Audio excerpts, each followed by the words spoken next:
Hey, greetings, everyone. Welcome to another episode or edition with 13 Tribe, where we are spiritually in tune and socially engaged. As always, we want to communicate, our thoughts as members of the Messianic community concerning the things affecting our people, because we are affected by the system, but not infected by the system. Also, we want you to always do is hit that like, that share, and that subscribe. I am 13th Amendment along with my partner Rifika. Hey, say what's up to the people and let them know what we got coming up. Hey, what's up, y'all? First off, all glory go to God, none to me. I hope everybody had a good week. We have a couple things coming up. You know, we do spoken word, we spoken word artists, and we have an event coming up this Saturday. It's the Let the Word Speak spoken word poetry concert. This Saturday, June 18th, 2022. It will start at 7:30 p.m. And there are tickets being sold for it. They're $15 a piece, and it will be at Ponce Church .org. And I'm trying to say, the address is on here. Ponce Church, Atlanta, at 163 Ponce de Leon Avenue, Atlanta, Georgia, 30308. If you want to get tickets, you can go to poncechurch.org or their other social media platforms to get tickets for that event. And of course, like most holidays, we will be spitting as well the next day at our home church, Go Church. Yeah, awesome.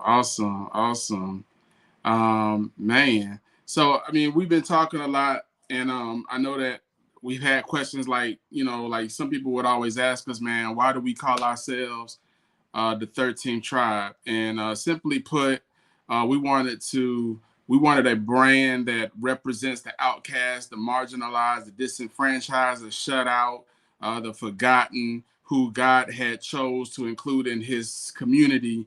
So if you remember, God originally chose the 12 tribes of Israel to be like his representatives, and basically he extended that choice to the rest of us in Christ. And so simply by extending that choice, we just became the 13th tribe. And so that's what our name means. That's what it represents. And that's what we hope to represent.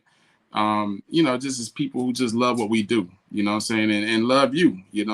So yeah, definitely, man. Appreciate the support. We've been getting a lot of people liking and sharing, subscribing, and just giving, a lot of positive feedback, and even some, saying solid criticism. Again, we want to just be the best at what we do, and we're always constantly growing. And so we just appreciate every time, you tune in to check out what we're doing. And don't forget, we got that event coming up on Saturday. Want you to be a part of what we got going on. We look forward to seeing you, and we're gonna, of course, put the flyer up at throughout this broadcast, so you can kind of see what we got going. All right. Yeah. What's been on your mind, Rifka? Man, well, you put something on my mind. You know what I'm saying? You usually with the topics that we gonna go over. Yeah. Because you the topic man, you be into the news and all that kind of stuff. You got your ear to the streets. So when you asked me to check out, we say we want to talk about a lot of these rappers in recent years that's been passing away Yeah. early. Some in their 30s, some in their 20s, and things of that nature. Now, I'll be honest with you, when you said that, I was like, man, we gotta do another heavy topic, man.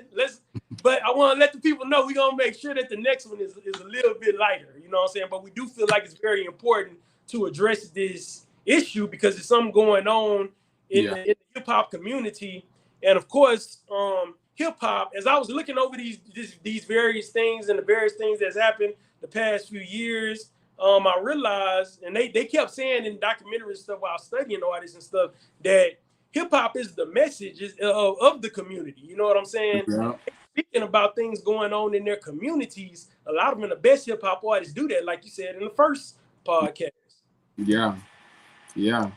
You're absolutely right. And being that we are artists, what I'm saying, for us, it kind of hits us a little bit different, kind of like if somebody was into politics, and or a politician, when another politician dies, pass away, it affects them in a certain way.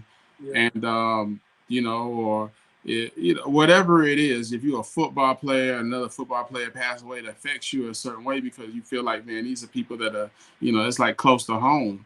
And Mm-hmm. so for us, being artists and just, been doing what we've been doing for so many years, it just hits us differently. Every time, a rapper die, every time, what I'm saying, an artist die, musician dies, it's like we kind of feel it in a way because it's almost like, like who, we don't think about death in that regard, especially when it comes to like celebrities that we like or people that we see on an everyday basis. We just don't think about them passing away like that. And I remember the first one for me was Tupac Shakur. And everybody who knows me knows that I was a big Tupac fan. I love Tupac. Almost every album that he had, I went and got it. And when he died in September 1996, it really affected me. You know what I'm saying? It really, it shook me because I didn't see that coming. Right. And a lot of people didn't see that coming. No, we Um, didn't. and, then of course, after that, Biggie died. Yeah. And when Biggie died, it almost then became like, oh, this is something is in the water, you know. And I remember people going and digging into all the lyrics and the conspiracy, like Pac predicted his death. His music was all about death. If you got the "Be Against the World" album, he talked about death a lot. Um, and then of course when Biggie died, his first album was Ready to Die, you Mm. know. And then of course, he had an album after that called Life After Death. So it was like this theme that was centered around death. And what I'm saying, so of course when they died, people started to dig into that. And I just think that as artists, we got to kind of talk about it, what I'm saying? And lately, the rapper Trouble. Weird thing is that and I was making fun of myself, like, man, I've been out the game for so long, saying I haven't been in tuned as much. And I hear, Trouble, and I'm like, I didn't know there was a rapper named Trouble. Right. Uh, I didn't either. for real. And here's the funny thing. Rapper Trouble grew up in Atlanta, in East Atlanta specifically, not too far from where I lived, Right. you know? And so it was just kind of weird that here it is, you got a rapper that's really making noise in the city. People know him, what I'm saying, obviously. And and somebody had said this. He said somebody had told me that it's likely that you heard Trouble, but you didn't know Trouble. Like you heard his music, but you didn't know it was him. Mm. And so when he died, and hearing a lot of the saying the hoopla about his death, I said, okay, let me look this guy up. And true enough, I've heard a couple of songs by him, just didn't know it was him, you know. Mm. Okay. So, but again, it goes to say that here's an artist who's, whose brand is starting to, is starting to make waves and things like that. It's starting to get big, and then he dies, you know. So I thought it was important, to, kind of talk about that and, saying it offer some perspective, and, Rifka, what you thinking? Yeah, man, it looked like he was pretty big from the research Yeah. I did. I didn't really know about him either until I went back and I looked up some stuff. I looked up the stuff that happened surrounding the death, and I went back a little bit further, watched the documentary about him, where people from his community was talking about him. He was very well respected. He stayed there. You know what I'm saying? Like he would Yeah. go stay there, but he would go back a lot and do Mm-hmm. positive things for the community. He would show himself, there, talk to the kids, various things like that, so the people could see that if he made it, they could make it too. You see, Yeah. a lot of people they make it and then they go to Hollywood and then they don't really have they ear to the streets no more when they go to LA. And that's real. So I do think it's very important to be a community activist and all that stuff in that regard. I really respect the fact that he did that. Yeah. Yeah. Yeah. You're right. And again, it's just one of those things where it's like, when you are hip hop, you are connected to the community. You're not, You know what I'm saying? As an art, as hip hop artists, we don't think Hollywood. We don't dream Hollywood. You know, like we want to go to Hollywood, but and I could be wrong, and I can't speak for every artist, but you know what I'm saying? We don't, it's like we want to be rich, we want to be famous, um, but we still want to be connected. Like we still think of ourselves as being connected. And I'm small time. I haven't really, made any major waves out there. I've been in some nice places, but what I'm saying, I never really saw my, what I'm saying, I never really said, oh, when I make it, I'm gonna move out, what I'm saying, to LA and just, and hang with the stars and all that stuff. It's kind of like, there's still somewhat of a connection to home.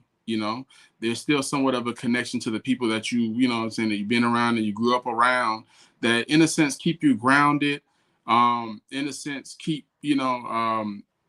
speaking, like giving you stories that you can, saying, that you can turn around and tell.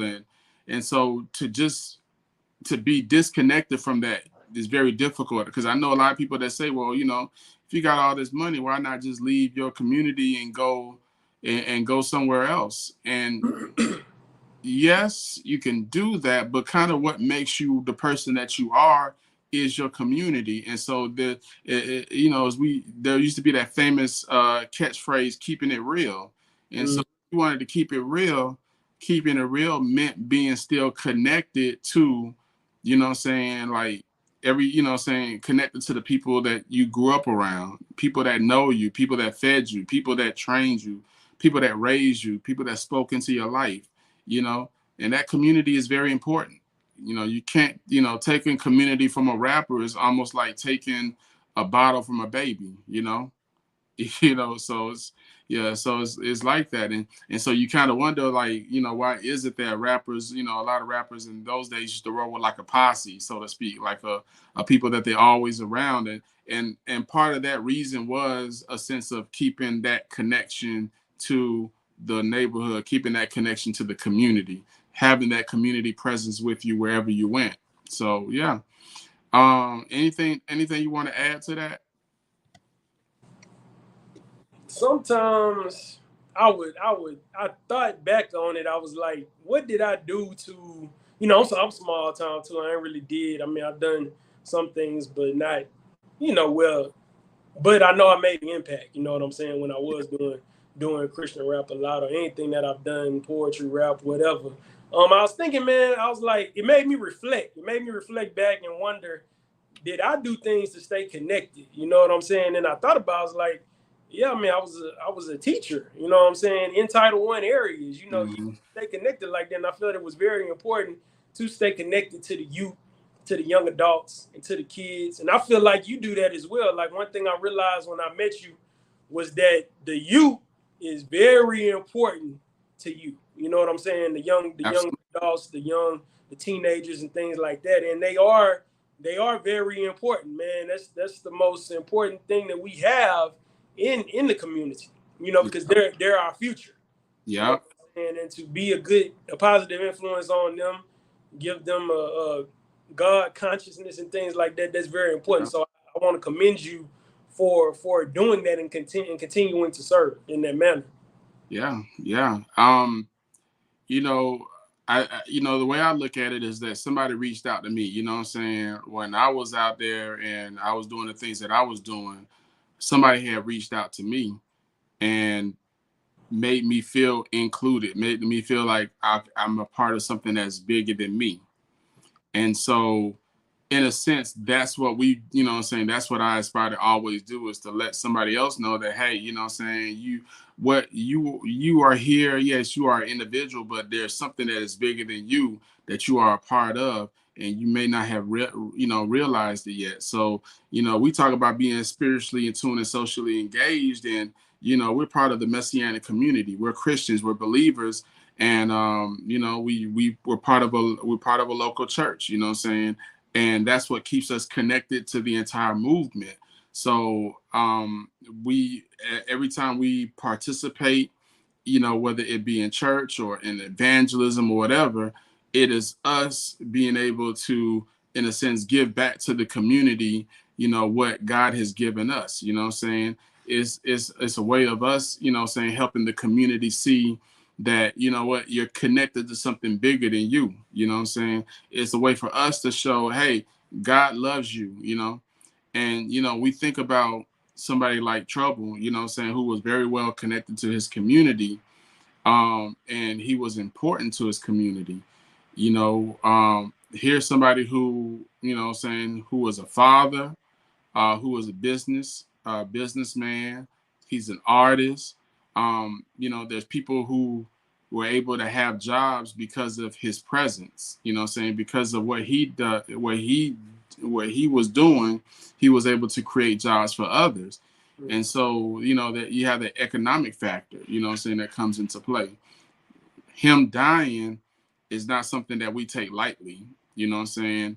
Him dying is not something that, that we take and we laugh about or we joke about, because that's a brother, another brother, someone who looked like you and me, who just passed away, who died. I had a chance to kind of look at, again, I didn't know much about him, even though he, grew up in East Atlanta. Um, what was kind of weird was the way that he died. Um, Here he is, someone who was living a lifestyle that, in many ways, could be deemed as reckless. And what I'm saying, and of course, he wasn't looking for trouble. Trouble found him. I'm not trying to make, not, no pun intended. You know what I'm saying? And and the way that he died, being saying, I guess, rendezvousing with some chick in Conyers, which is like further east of Atlanta. Yeah, right there. What was kind of, you said what? I used to live in Conyers. That's the Yeah, first place I lived. yeah, you're right about that. You're right about that. So A you kind while of when I there. started. Man. Yeah, yeah. And what was kind of weird about his death was, I remember watching, when I went looking up him, he did an interview with Angela Lee of the Breakfast Club, and she has this show that she does on the side. I think it's called Lip Service, something like that.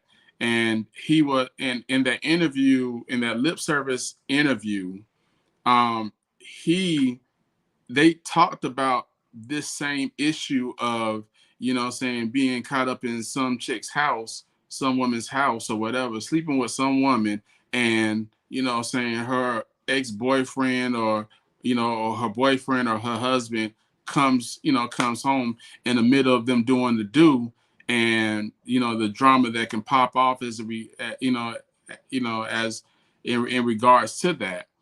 And I remember him making statements in the interview that was kind of callous as a response to, saying that, in response to that, in response to those suggestions. And it's so weird that, now we're talking about something that was published maybe in 2018, where 4 years later, 2022, and it actually happened. Now, I got a question about that? Did Angela Yee bring that up, or the scenario, or did he bring up the scenario? I think somebody. I think it may not have been Angela Lee. Angela Lee. I think it was one of the ladies that was in that. Because she does the lip service with two other women. Okay. I think it's two or three other women. And I think one of them brought it up. If it wasn't Angela Lee, I think one of them brought it up. And he responded to it in a very callous way, like, nobody's going, nobody be bad enough to do that, saying, or bring any drama his way or whatever. And if it comes that way, he'll handle it. And here it is 4 years later, and the dude is dead for that same exact issue. So, it was just kind of eerie, saying, to see that. And again, I didn't know who he was. I just like, let me just, let me just, listen to some interviews that he did or whatever, and and just try to get try to get an understanding of his mindset and where he's at and all that stuff, you know. And that was one of the things that popped up that was like kind of mind blowing. Like, wow, I didn't know that, you know. Like, wow, isn't that kind of weirdly prophetic or a Right. weird foreshadowing of, you know, an event that later comes and happens, you know.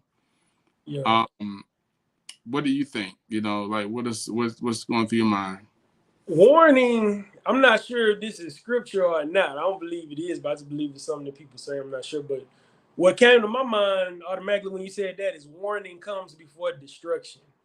You Mm, know, I actually saw that interview too, you know, and I thought, well, not particularly that interview, but there were it wasn't that particular interview, but it was another interview where he was talking about that. I don't know if they brought the situation to him or what have you, mm, but he was discussing it, and he was discussing how he wouldn't get himself in that type of situation and things like that. But he did mm, admit that he was a player. You know what I'm saying? He did yeah, admit that, and that's a dangerous game. That's a dangerous game to play.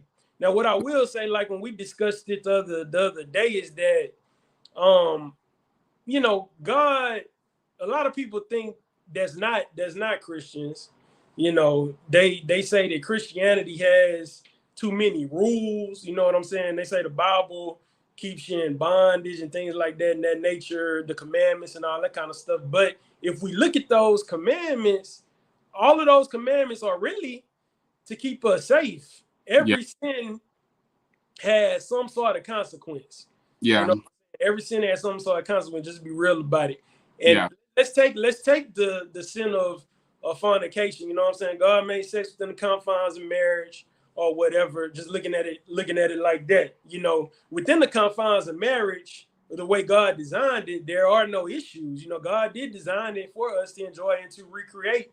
You know, mm, but when we go outside of our marriages, things like that, what ends up happening, diseases could happen. You know what I'm saying? Diseases, fatal diseases, you could die from, or diseases you suffer from the rest of your life. You have a lot of Father's Days coming up. You know, you have a mm, lot of kids without fathers. You know what I'm saying? Because of this situation, a lot of kids don't know who their father are. A lot of times, the mother may not even know who the father is. You know, but if we yeah, stayed within God's parameters of of sex, then that would, within marriage, then that type of thing would not mm, happen.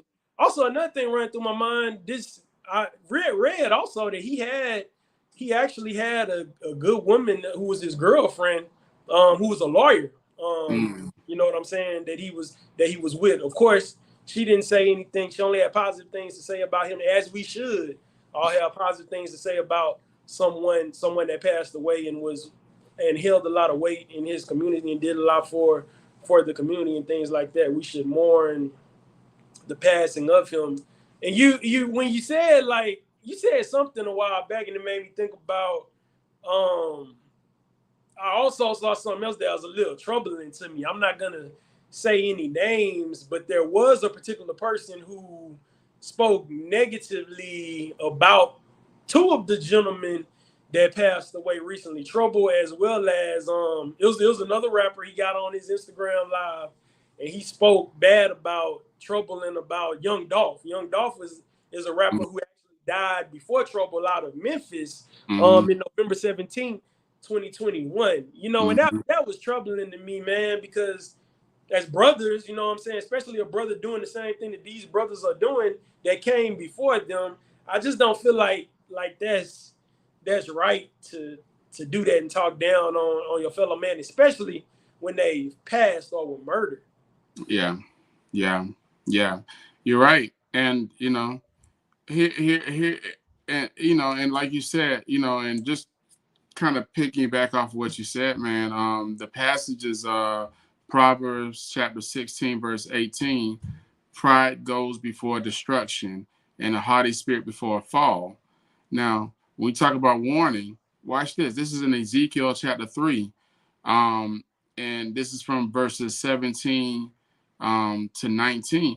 See, people don't realize that, you know, as members of the messianic community, you know what I'm saying, we don't say don't do this, don't do that, because we just like doing it. You know what I'm saying? Sometimes we're under the obligation by God to be able to say, look, you know what I'm saying, you need to go in a different direction. And that doesn't mean that we are better than or whatever, you know what I'm saying? You know, sometimes we need that, you know what I'm saying? Sometimes we need to be told, hey, stop what you're doing, go in a different direction. You know what I'm saying? What you're gonna do is gonna get you in a lot of trouble.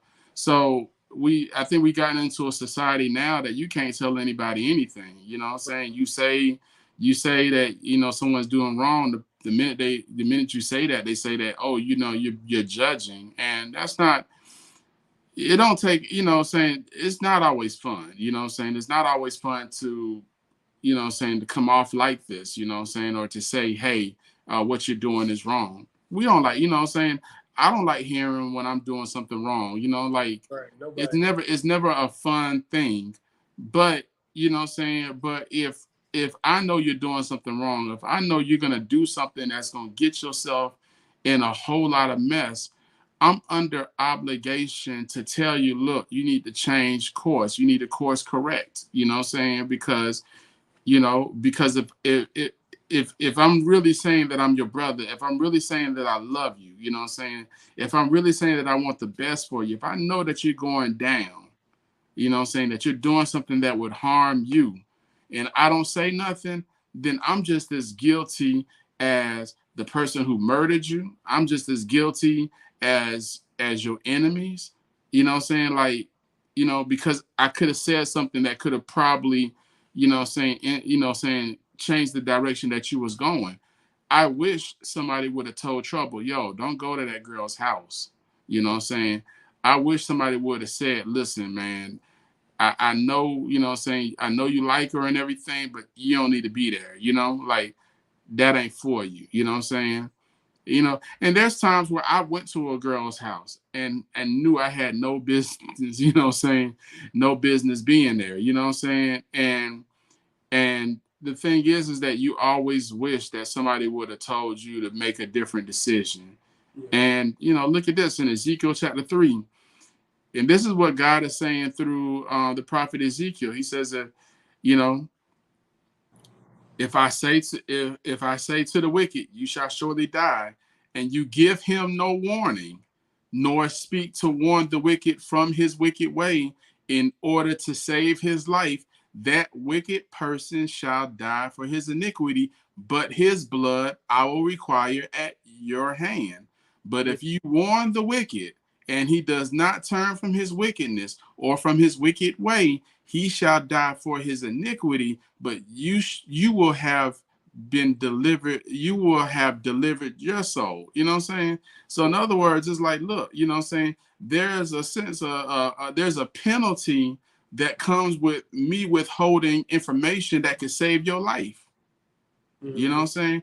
And it's not about heaven and hell. You know what I'm saying? It's not about who going to heaven and who going to hell. This is about real life right now. You know what I'm saying? I wish, you know what I'm saying, Trouble had another day to see. Yeah. You know what I'm saying? I wish Tupac had another day. I wish Biggie had another day. You know what I'm saying? I wish people that were, you know what I'm saying, that were close to me had more days. But the Mm-hmm. reality is that, you know what I'm saying, that's the way life is.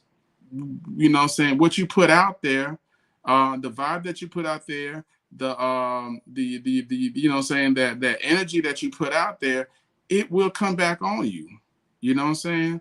The decisions that you make can affect you. I'm not saying this out of, you know what I'm saying, out of a sense of celebration. There's nothing to celebrate. So it just, you know, saying, to me, it was just, you know, it's troubling. And a lot of times we have people who can speak and say, listen, go a different direction. And we withhold our tongue, withhold saying stuff because of the fear of, man, you know, if I say something, you know what I'm saying, they're going to look at me differently. Or they ain't going to want to reveal, you know, they ain't want to tell me stuff in the future. But what would have mattered the most? Having, you know, trying to be a friend of Trouble, or saying something that could potentially give Trouble another day to live. You know. Yeah, saying something that would give them another day to live, definitely, because Yeah. that was people knew well, I'm not sure if people knew or not, but I know from the way it looks and what was brought out, like she had just not too long ago kicked her the guy who actually killed him out of the apartment, but he still had, you know, days before he had to get out. So I don't know how true this is. Mm-hmm. He was supposed to, she called him over to get his stuff earlier that day or something like that. You know what I'm saying? So he was inspected. I feel like she may have put him in a messed up situation, Mm-hmm. with Yeah. that guy, knowing that guy was gonna come. And this something else that I didn't necessarily realize, but I should have. You get 30 days, you know what I'm saying? Once you're kicked off of a premises, when you have to go, you get 30 days. This had only been 5 days. So he was within his rights. The guy Yeah. in his rights to come back to get his things to move out within those 30 days. Yeah. Yeah. Yeah. And this is not saying that, because we don't know, right? You know We what I'm don't saying? know. This is not saying that she guilty or that, you know what I'm saying, that she should be charged with the crime. We don't really know. Oh no, I wasn't saying that. But it's one of those things where it's like, this world is a dirty world, you know what I'm saying? What if she intentionally was trying to set him up? We don't know, you know what I'm saying? But this is a dirty world. This is how this world is. It's extremely dirty. And so, you know what I'm saying, a lot of times we want to be careful about who we associate with, who we around, because you never know, you know what I'm saying? Like, you never know. Again, he didn't go out there looking for trouble, but look at what happened. You know what I'm saying? He could have been a very peaceful person. That's my assumption. But you know what I'm saying? Like, we got to be very careful out here. You know what I'm saying? I remember UGK, Pimp C. They were saying that song, "One Day You Here, and Then You're Gone." You know what I'm saying? Like, no, tomorrow is not guaranteed to any one of us, and and make sometimes making one decision is enough to change everything in your life. Hanging at you could just be hanging at a convenience store, just standing outside of the convenience store and somebody shoot the whole place up and you be paralyzed or dead. You know what I'm saying? Just one decision changes everything. You know, I stopped, I used to go to a lot of house parties. I stopped going to house parties a lot. You know what I'm saying? Because it's like these days, you don't know what's going down at the house party. You know what I'm saying? People get drunk, people get high, people start shooting.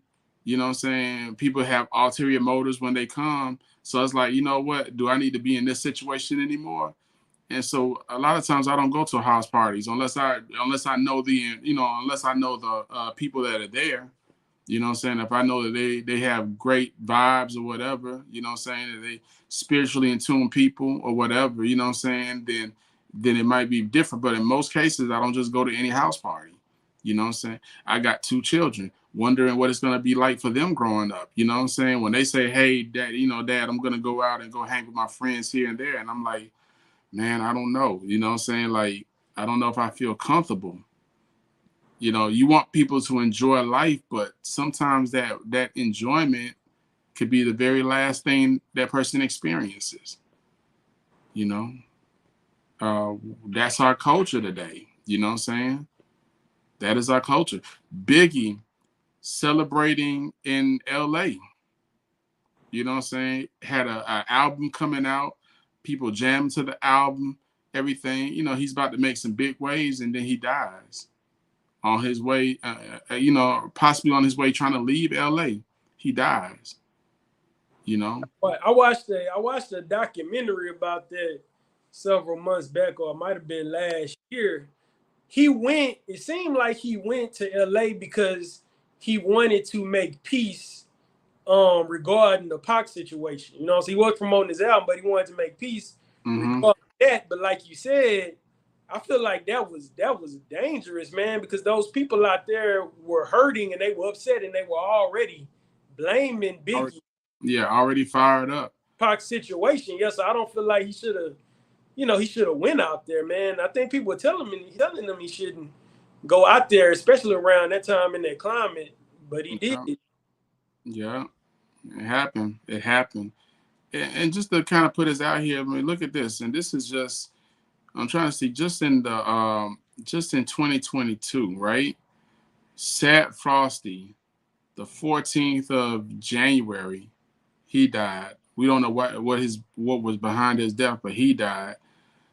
Um, Gunu died on the 8th of March, 2022, shot and killed. Right, Lil Keed on the 13th of May, he died of organ failure. Wasn't violent, you know what I'm saying? But unfortunately, you know what I'm saying, God bless him, man. He had an organ failure. Uh, Sidhu Muswela on the 29th of May, 30 shots fired into his car, killing him. Trouble. You know, we just talking about trouble. Shot and killed on the 5th of June. What's today's date? This is the 14th. The 14th. Okay. So Mm. five days after Trouble was killed, FBG Cash shot and killed by rival gang members. You know what I'm saying? Like, we're losing our brothers and sisters. You know, we're losing our brothers. We're losing soldiers out here. This is why this right here is important for us to talk about, because we're losing our people. You know what I'm saying? We're losing we're losing people who can lead the next generation. We're losing leaders. We're losing potential presidents. You know, we're losing potential, you know what I'm saying, elected officials. We're losing potential teachers. We're losing, you know what I'm saying, we're losing people. We're losing businessmen. Yeah. What can be done about this, man? Because one thing that came to mind when I was studying all this as well, in particular when I was looking into the young Dolph situation, um, that situation in Memphis, November 17, 2021, actually came from a rap beef. You know what I'm saying? Mm-hmm, It was rap beef. They was going back mm-hmm, and forth, two different cliques. And then it mm-hmm. turns out he ended up signing one of the opposite cliques somebody they didn't want him to sign. I don't think he was necessarily affiliated with either clique, you know what I'm saying? But he knew people from both of them. But he signed somebody from the rival clique or whatever. They were kind of like gang cliques, but they were rapping as well. And they got upset, and that's why because I was wondering, I was like, why did that happen? So I went and looked into it to see exactly why it happened, and somebody had some information on how everything came across and how it probably was misunderstanding. But he signed somebody to his label that the other clique did not approve of. You know what I'm saying? And they Yeah. ended up coming up there and shooting them because of that. Now, one point, it's 2 points I want to bring out, but one point I want to bring out is that I was wondering where is not to point fingers, nothing like that, but where is Black Lives Matter when we are shooting each other? You know what I'm saying? When black on black people doing stuff to each other, you know what I'm saying? Where's the protest? You know what I'm saying? Where is all that? Where is it? Well, I think, so when you think about Black Lives Matter, this is a question that usually comes up on a regular basis, right? One, usually when there's black on black crime, the question is, if there's a protest, who you protesting? You know what I'm saying? And what I mean by that is, uh, you remember a long time ago, they used to have this campaign called Stop the Violence. You know what I'm saying? Mm-hmm. Um, and and that campaign to stop the violence was, kind of in a sense geared, because hip hop, at least when there was a lot of consciousness in the community, there was an understanding that, saying that we were in a state of emergency. You know what I'm saying? You talking about gang wars that were going off in LA, people killing each other left and right in Chicago and Atlanta. You know what I'm saying? Things was going down. New York, things was going down. Like, just pretty much in a lot of major urban cities, man, people were, it was like, it was like, crime, we was hurting each other. Yeah.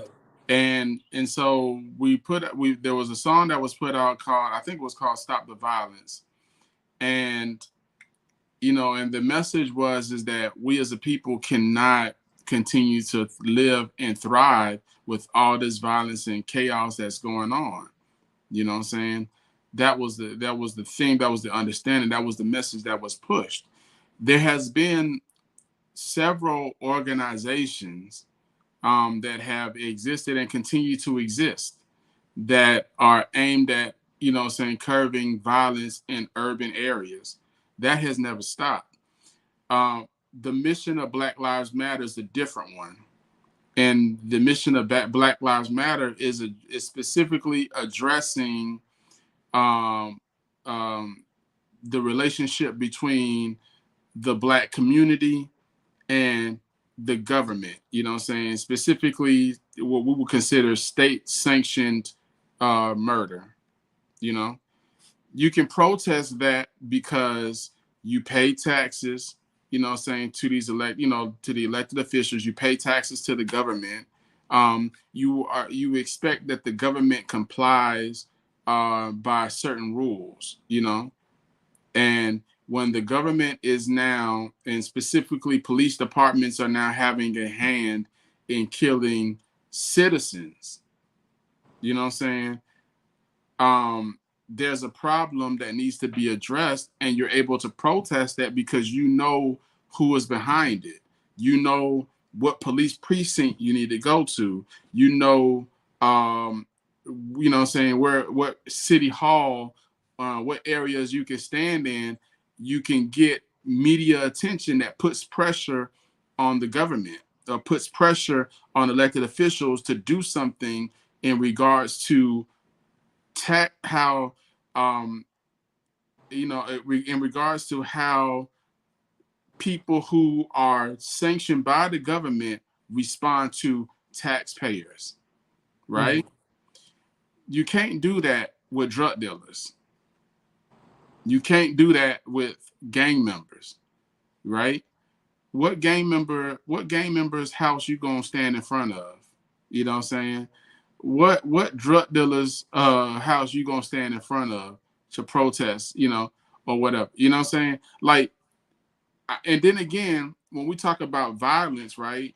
When it comes to black, which is always a weird statement, we talk about black on black crime, but really it's crime. You know what I'm saying? It's, black people who live in when you have people who live within the vicinity of each other, they're likely to commit crimes against people that they're in the closest proximity to. So how come there's not a term called white on white crime? White people commit crimes against white people all the time. In many ways, the same at the very same rate, statistically. Mm. Not called white on white crime. You know what I'm But I saying? brought out in the media. Right, right. The media is not going to say white on white crime. Media is going to say a crime that's committed by one person to another person.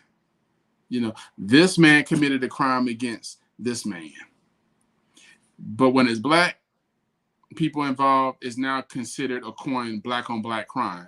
And usually that phrase is used to take away the it's to take away the attention from state sanctioned responsibilities. You know what I'm saying? If you're a police officer, you have rules that you are, you are expected to uphold the law. Mm. When you're not upholding the law and you're wearing a badge, means that you're representing the state. Then you need to be, what I'm saying, you need to be sat down. You need to be arrested because I'm a tax-paying citizen. You know, when I do something to harm another brother, I'm I'm gonna go to jail anyway. You know what I'm saying? If I get caught for committing harm against you, I'm going to jail. Why is that rule not applied to most police officers?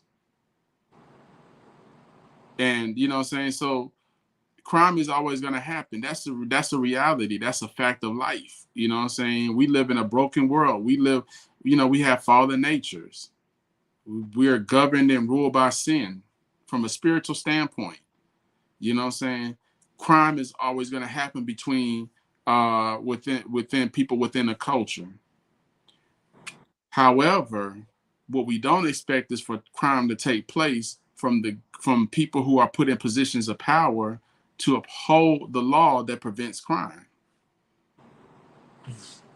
And that's the reason why when we say, well, where's where's Black Lives Matter, when black men are killing black men, it one, that's not their mission. You know what I'm saying? The two, there's organizations that are already doing that. But three, you know, how what would be the most um strategic way in dealing with crime between when it's between two regular citizens, you know. So those are the things that we have to talk about. Yeah. We have those are the tensions that we have to wrestle with. So yeah, yeah. I wonder what were those organizations though, because they're not as visible when those organizations that are specified to tackle the violence within the black community. Mm-hmm. Yeah, Where are they when these type of things happen? yeah. And here's the beautiful thing, right? You got, for instance, you got 100 black men of Atlanta, 100 black men of America, something like that. You got a lot of saying you got a lot of organizations that came out and that were built, right, to represent or to saying to take care of issues related to lack of fathers in the home. Organizations that had came out to provide mentoring to black men, black and black boys and black girls. For instance, we got the Hank Stewart Foundation. They do a lot of work towards the youth.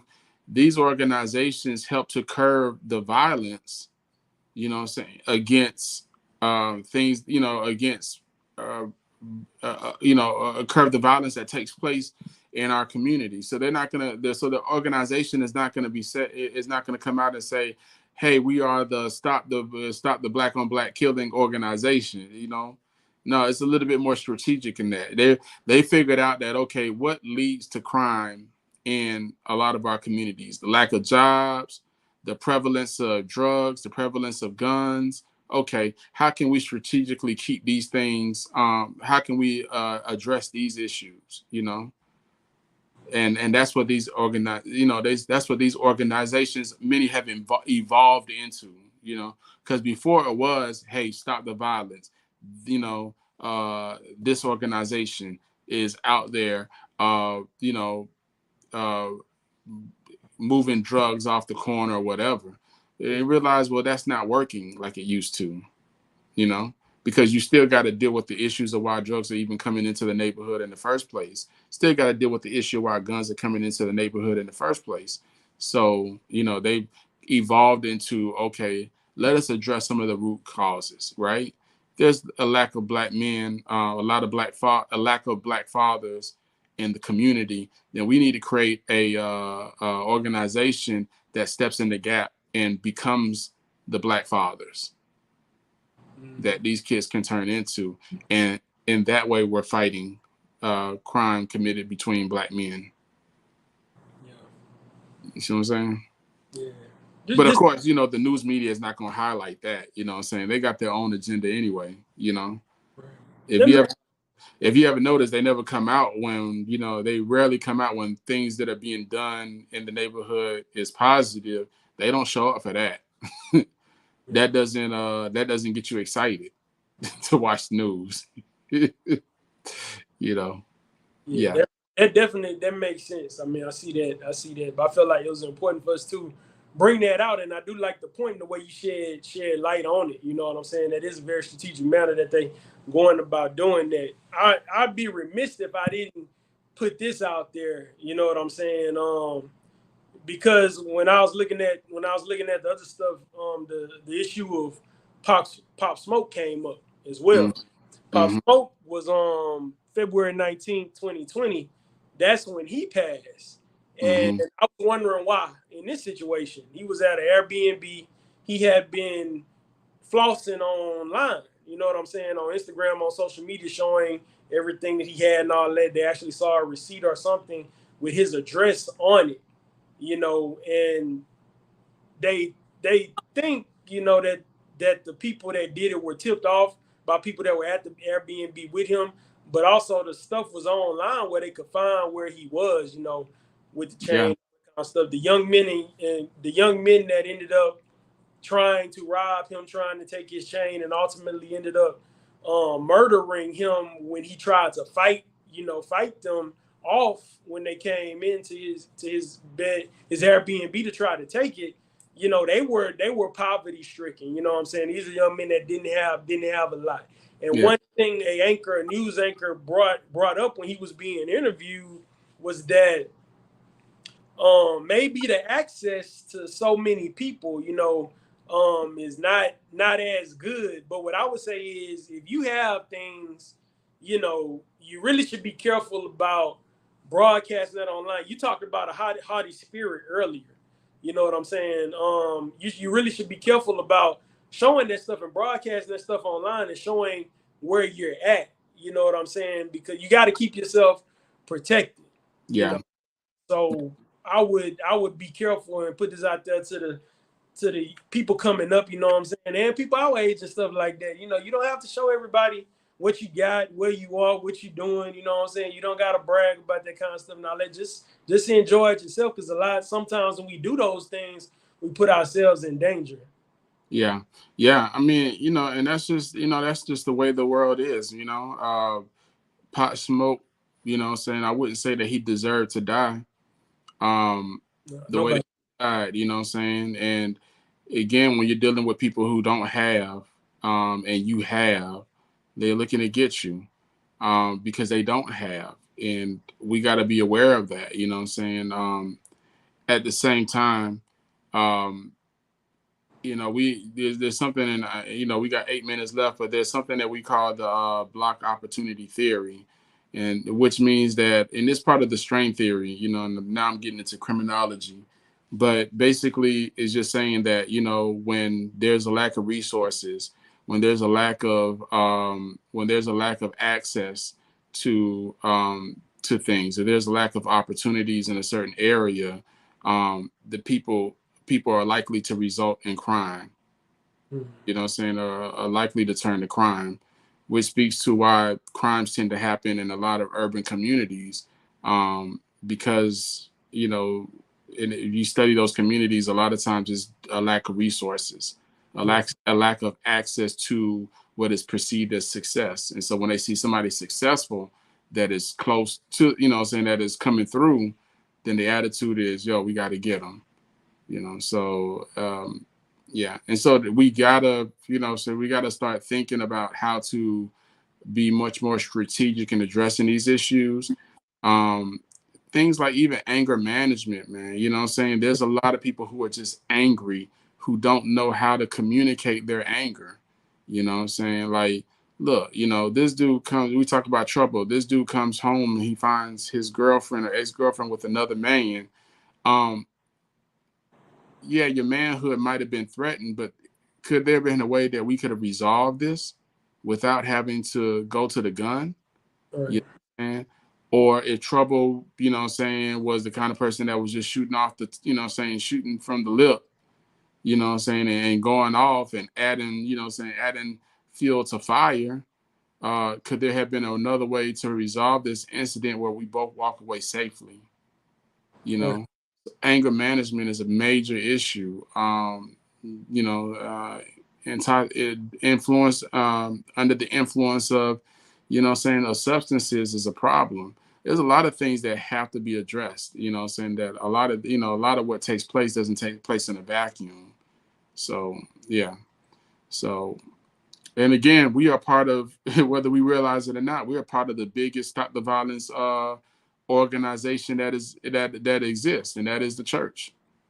You Yeah. know what I'm saying? We we're trained every day to stop the violence, to think about not engaging in violence. So we're part of a major organization. and there's a lot of black churches that exist in every city. So On every corner. in every corner. So there you go. All right, man. Any last words as we begin to wind down? I mean, I think we covered everything, man. Another heavy topic, but I think we addressed a lot of things that needed to be brought out and addressed, and answered some questions that people may have had out there. Like I said earlier, we hope to see your smiling faces this Saturday. At Yeah, Ponce Church. You know what yeah, I'm saying? I know. I'm sorry. I keep messing up the name of the church. yeah, I ain't been yeah, out here long. I'm new to the city. So anyway, we hope to see y'all, man. The information is online and things like that. Make sure you like, comment, subscribe, connect yeah, with us on our various social media platforms. I'm yeah, Rooker77 on all social media platforms. yeah. What was 13? 13th Amendment. You know what I'm saying? Catch me Facebook, Instagram, TikTok. Yeah, what it is. Yes, Yeah, sir. yeah, yeah. All right, man. Hold it down, man. Hope to see you soon. All right. Bless, peace, love, and bless everyone. Take care. God bless, and look forward to seeing y'all when we see y'all. All All right. right. Yeah. Peace. All right. We out. Yo.